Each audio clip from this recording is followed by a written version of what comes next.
Assalamualaikum warahmatullahi wabarakatuh. Saya Nurul Akifah binti Zainul Azhar di 2019-209-1117 pelajar daripada Universiti Pendidikan Sultan Idris. Hari ini saya akan menerangkan sedikit sebanyak tentang isu cyberbuli. Apa itu cyberbuli? Definisi cyberbuli ialah tingkah laku oleh kumpulan atau individu yang melibatkan media elektronik seperti mengancam, memalukan atau menakutkan seseorang sehingga menimbulkan ketidakselesaan pada orang lain. Cyberbuli kebiasaannya terlibat pada golongan remaja tetapi boleh berlaku pada semua golongan usia. Justru itu, mari kita mendengar pandangan daripada orang awam yang berada di tamat ini. Bismillahirrahmanirrahim. Assalamualaikum warahmatullahi wabarakatuh. Saya Muhammad Fakhri bin Zainul Azhar daripada Kolej Unity Islam Antarabangsa Selangor dalam jurusan Ijazah Sarjana Muda Pendidikan Islam dengan multimedia akan menerangkan sedikit tentang apa itu cyberbuli. Pada pandangan saya lah, cyberbuli ini dengan menggunakan laman sosial ataupun kita kenali sebagai laman internet. Jadi apa yang menyebabkan cyberbuli itu berlaku? Iaitu daripada punca tindak tandus orang yang tidak mempunyai adab, iaitu mengomen ataupun memberi layanan yang tidak baik di dalam lawan sesawang itu. Apabila orang lain yang terkena dengan tindak tandus tersebut, mereka akan merasa dari segi fizikal dan juga emosi mereka terganggu dan menjadi tertekan di dalam kehidupan mereka. Jadi apa punca berlaku pada diri mereka sendiri, iaitu mereka akan pergi bunuh diri ataupun mereka akan duduk termenung seorang diri dan tidak akan bergaul dengan orang lain. Sekian, terima kasih. Kesimpulan yang dapat diambil ialah buli cyber merupakan ancaman cyber ketiga terbesar di Malaysia sejurus selepas penipuan dan penggodaman atas talian. Menurut kajian Microsoft Global Survey pada tahun 2012, daripada 25 negara yang dikaji, Malaysia menduduki tangga ke-17 tertinggi dalam cyberbuli. Kajian terhadap kanak-kanak dan remaja berusia 8 hingga 17 tahun tersebut mendapati kejadian cyberbuli di Malaysia tidak jauh berbeza dengan statistik global sebanyak 37%, iaitu dengan 33% remaja Malaysia melaporkan pernah dibuli secara atas talian. Penggunaan akaun palsu dan rasa kebersamaan dalam pembuli lain yang turut menghamburkan komen agresif dan mengancam di dunia juga menyebabkan cyberbuli sukar dibendung. Sekian, terima kasih.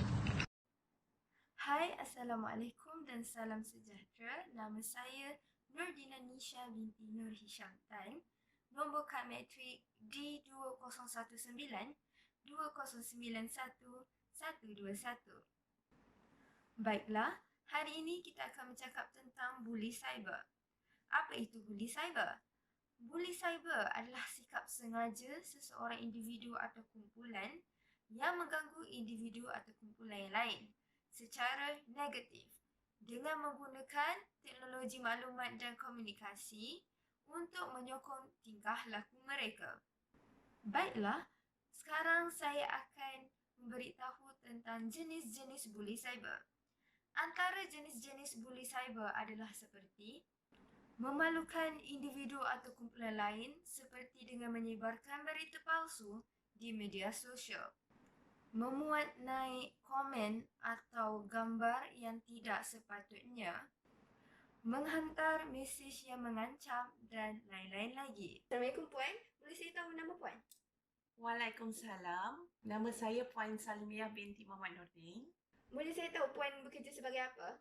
Saya seorang guru di salah sebuah sekolah kebangsaan di Shah Alam.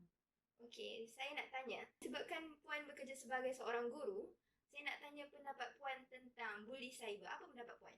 Oh ya, pada pendapat saya, buli cyber ni ialah buli yang membawa kepada kesan negatif kepada seseorang yang menerimanya, yang mana pembuli itu menggunakan media sosial seperti WhatsApp, email, Instagram dan juga medium yang lain untuk mengenakan seseorang untuk tujuan memberi impak kepada dirinya.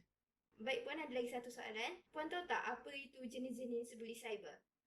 Baiklah, seperti yang saya tahu, buli cyber ini ialah satu perbuatan yang mana si pembuli akan menggunakan beberapa saluran untuk membuli sesiapa sahaja yang diingini, seperti mereka membuat naik gambar seseorang yang memalukan seseorang itu dengan gambar yang tidak senonoh contohnya. Yang kedua ialah mereka memfitnah seseorang melalui mesej yang disampaikan dalam sesuatu muat turun yang dikeluarkan menerusi contohnya Facebook. Seterusnya ialah menggunakan email dengan menggunakan kata laluan seseorang itu untuk membuka email dan melihat apa yang terkandung dalam email seseorang itu. Seterusnya juga, buli juga melibatkan seseorang itu mengeluarkan kata-kata kesat kepada seseorang yang ingin dibulinya sehingga kan membawa kesan emosi yang mendalam kepada mangsa. Okey, itu saja yang dapat saya kongsi. Baiklah, kalau begitu, soalan terakhir untuk Puan. Bagi Puan, adakah bully cyber ini patut ditangani dengan segera kerana ia mempunyai kesan yang negatif yang sangat teruk ataupun tidak? Baiklah, saya sangat setuju jika buli cyber ini ditangani oleh kedua-dua belah pihak, sama ada oleh pihak kerajaan ataupun individu itu sendiri. Yang mana contohnya individu itu sendiri tidak boleh begitu menonjol untuk menonjolkan diri di dalam media massa. Yang mana kadang-kadang seseorang itu bila dia menonjolkan diri, dia membuat orang lain berasa cemburu, berasa tidak senang dengan apa yang dia paparkan kepada orang ramai. Itu yang pertama. Yang kedua, pihak kerajaan sewajarnya membendung masalah ini dengan menyekat mana-mana si pembuli ataupun orang yang dilihat boleh mengancam orang lain dengan bantuan pihak tertentu untuk mengatasi masalah ini. Contohnya dengan adanya badan-badan tertentu untuk melarang atau mengetahui dari mana puncanya orang yang terlibat dalam membuli seseorang itu sehingga dapat dikesan. Okey, baiklah Puan. Terima kasih. Pendapat saya tentang buli cyber adalah sudah semestinya ianya adalah perbuatan yang negatif. Selain buli cyber adalah perbuatan yang negatif, ia juga memberi kesan yang buruk terhadap mangsa buli cyber. Antara kesan yang buruk adalah seperti depression. Dan apabila mangsa itu menghadapi depression yang teruk, ia boleh menyebabkan bunuh diri. Oleh itu, bagi saya, kes buli cyber ini perlulah ditangani dengan segera sebelum ianya boleh meragut nyawa mangsa buli cyber. Assalamualaikum warahmatullahi wabarakatuh dan selamat sejahtera. Nama saya Nurul Izzati binti Nasafari. Kalau tiada angin, masakan pokok akan bergoyang. Kata-kata ini menunjukkan bahawa setiap perkara yang berlaku pasti ada puncanya. Pada pendapat saya, kes buli cyber mungkin berpunca daripada pembuli atau mangsa buli itu sendiri. Bersama saya Nurul Ilia binti Nasafari, iaitu adik saya, seorang pelajar sekolah menengah yang merupakan golongannya rentan untuk terlibat dalam kes buli, sama ada menjadi pembuli atau mangsa buli. Baiklah Ilia, apakah pendapat anda tentang kes buli yang berpunca daripada, bagaimanakah kes buli itu boleh berpunca daripada pembuli? Okey. Mungkin pembuli tersebut berasa iri hati atau dengki terhadap mangsa tersebut. Mungkin mangsa tersebut mempunyai banyak kelebihan dari segi kecantikan, kepandaian maupun ramai pengikut di media sosial. Baiklah, bagaimana pula kes buli yang boleh berpunca daripada mangsa buli itu? Mungkin mangsa buli itu pernah menghantar gambar, video atau kata-kata yang tidak sesuai dihantar di media sosial. Perkara ini boleh mengundang kecaman atas dirinya sendiri. Baiklah, setelah menembual Ilia, dapat saya simpulkan bahawa kes buli mungkin berpunca daripada pembuli berasa iri hati terhadap kelebihan mangsa bulinya, sama ada dari segi kecantikan, kepandaian ataupun pengikutnya yang banyak. Atau mungkin juga disebabkan daripada mangsa itu sendiri yang telah mengongsikan gambar, video ataupun kata-kata yang tidak sepatutnya di media sosial sehingga mengundang kecaman. Jadi ini saya dapat simpulkan bahawa kes buli cyber mungkin berpunca dari dua-dua belah pihak. Sekian, terima kasih. Assalamualaikum warahmatullahi wabarakatuh. Saya Muhammad Fatih Syazwan bin Muhammad bin Nasir, pelajar semester 2 AS74 iaitu Ijazah Sarjana Muda Sains Sukan dan Sains Perhutian. Sekarang saya bersama saudara Abdul Halim iaitu pelajar daripada UKM. Kenalkan diri. Nama saya bin Abdul Rahman, pelajar Universiti Kebangsaan Malaysia UKM, tahun pertama, kos Teaching English and Secondary English ataupun TESOL. Okey, sekarang izinkan saya tanya soalan kepada saudara Halim. Pada pendapat cik dan berdasarkan pengalaman, pengetahuan, apakah itu punca berlakunya cyberbullying? Okey, terdapat pada pengamatan saya terdapat beberapa faktor yang menyumbang kepada cyberbullying, tetapi 3 faktor utama yang seperti saya katakan punca kenapa cyberbullying ini berlaku. Yang pertama adalah latar belakang pembuli itu sendiri, yang mana mungkin dia telah dibuli semasa kecil, jadi bila dia besar dia ingin membalas balik perbuatan dia terhadap orang lain. Faktor yang kedua adalah dia bersikap narsistik ataupun kita dia berasa dia saja yang betul.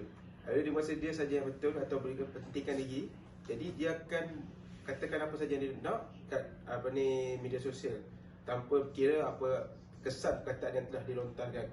Okey, yang ketiga saya boleh katakan punca kenapa cyberbullying ini berlaku adalah kerana ia mudah untuk berlaku. Contohnya pembuli itu mudah untuk membuli orang lain apabila dia menggunakan fake account. Jadi dia rasa selamat dan dia terus meneruskan aktiviti bully itu tanpa menghiraukan kesan itu kepada orang lain. Okey, terima kasih. Izinkan saya untuk mengulas sikit lah. Saya dapati di sini ada satu kajian yang dilakukan oleh Waibara dan Mitchell pada tahun 2004 ke atas 1,500 remaja iaitu lelaki dan perempuan yang berusia daripada 10 hingga 17 tahun. Beliau mendapati tahap hubungan yang lemah berlaku, punca berlakunya cyberbullying antara anak-anak dan ahli keluarga. So kita dapati di sini ibu bapa merupakan peranan yang penting untuk mengatasi gejala buli. Ibu bapa haruslah peka dengan perkembangan anak-anak, maksudnya memberi perhatian macam mana cara anak-anak menggunakan teknologi. Kesimpulannya di sini setiap banyak peranan yang harus dimainkan terutamanya oleh ibu bapa sendiri, kerajaan dan pihak yang bertanggungjawab supaya dapat mengatasi. Seperti yang kita tahu, gejala buli memberi kesan yang negatif kepada masyarakat dan negara kita. Sekian, terima kasih. Terima kasih, Dek Lim. Hai, Assalamualaikum warahmatullahi wabarakatuh. Nama saya Nafahana Rashidah binti Rashid. Nombor matrik saya D2019209112. Hai, Assalamualaikum warahmatullahi wabarakatuh. Okey, saya akan bercakap tentang cara ataupun inisiatif apa yang kita boleh lakukan untuk menangani masalah gejala buli cyber ni.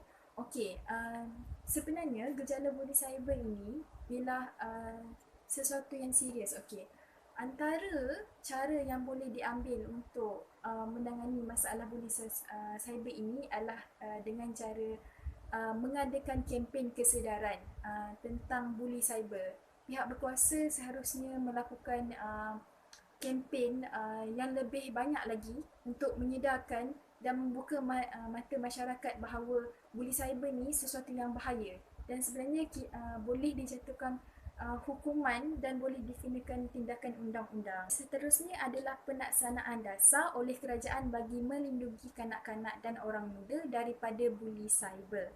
Okey, seterusnya adalah penubuhan talian bantuan negara untuk menyokong kanak-kanak dan orang muda berada dalam persekitaran yang selamat. Okey, terkait dengan cara tadi, sebenarnya Cyber Security Malaysia sebenarnya telah menyediakan satu program yang dinamakan Cyber Safe untuk memberi kesedaran mengenai kepentingan keselamatan cyber kepada semua pengguna internet di Malaysia. Okey, seterusnya adalah pengumpulan bukti yang lebih baik sama ada mangsa atau pemangsa. Okey, dekat sini ialah sebagai contoh, anda kenal orang yang menjadi mangsa buli ataupun anda sendiri yang jadi mangsa buli cyber ini. Okey, anda seharusnya mengumpulkan bukti-bukti yang mana menyatakan anda ataupun rakan ataupun orang yang anda kenal itu terkena buli cyber. Kumpul bukti dan laporkan kepada pihak berkuasa kerana negara kita mempunyai undang-undang dan sebenarnya buli cyber ini merupakan satu kesalahan undang-undang. Okey, seterusnya ialah latihan untuk guru dan ibu bapa bagi mencegah dan memberi tindak bala sekitar sekiranya mereka menerima ataupun mereka tahu ada buli cyber di kalangan mereka. Seterusnya adalah jangan berkongsi butiran peribadi anda di internet. Jangan sewenang-wenangnya berkongsi butiran peribadi untuk dilihat oleh umum, terutamanya di dalam internet lah. Seterusnya adalah amalan keselamatan internet. Okey, bagi ibu bapa, mereka disarankan untuk menggunakan aplikasi yang dinamakan parental control yang mana ia untuk memantau aktiviti-aktiviti anak ketika mereka melayari internet. So ini adalah salah satu cara untuk kita mencegah buli cyber. Saya dapat rumuskan adalah buli cyber ni sebenarnya merupakan satu jenayah ataupun masalah yang sangat serius dalam kalangan remaja terutamanya dan tidak seharusnya dipandang enteng. Okey, pembuli sebenarnya boleh dihukum di bawah Akta Jenayah Komputer, Kod Penal ataupun Akta Juvenil. Ia mana bergantung kepada sifat ataupun keterukan sesebuah kes itu. Masyarakat cyber sebenarnya perlu berani untuk membetulkan sebarang unsur buli serta melaporkan kepada pihak berwajib sekiranya anda dapat mengesan gejala buli cyber ini. Okey, itu sebenarnya cara yang sewajarnya untuk dilakukan bagi mengekang tindakan buli cyber oleh mereka yang tidak bertanggungjawab. Okey, itu saja dari saya. Sekian, terima kasih.